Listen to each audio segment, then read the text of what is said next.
if you intentionally replace it, you know you did, but it comes gradually. And it happens to you all the time. And doesn't the mind though kind of edit the memory? You know, the mind, whenever you say things like, oh, it's like that, and you're replacing it. When you see a movie, you say, oh, that's like when I was fishing, and that's what I did. So you found one that's very close, let's say 98%, so you already lost 2%. Then gradually, it's, oh, it's actually like that. When I was doing woodwork, there was a move just like that. Now there are only 94% left. Because that's why you allow yourself to make that change. If it's like totally gone, you will never say, this move, oh, that looks like when I was hit by somebody when I was 3 years old. You know it's so different. You won't link it. You link it to something very similar, but you lost something. Then you link it to another thing that's similar. You lost another something. Over a few years' time, you're doing something totally different. And you still, at that time, think you're doing the same.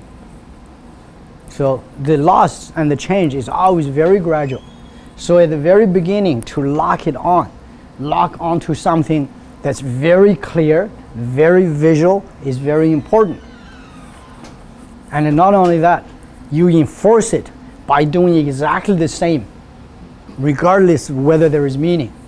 So Hong said, first of all, it's your body movements must be like that of a wheelbarrow, the axis and the wheel. When you replace that with a bicycle wheel, you have not made one change. Because the wheelbarrow was a primitive method of showing it's a rounded thing with the axis in it, there's rotation.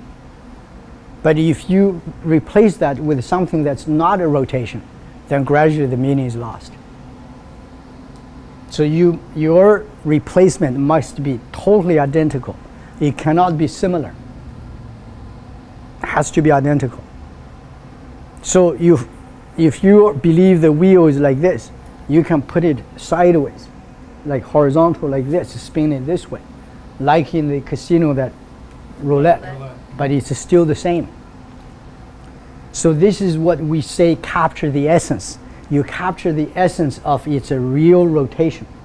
You can replace your image with any other real rotation.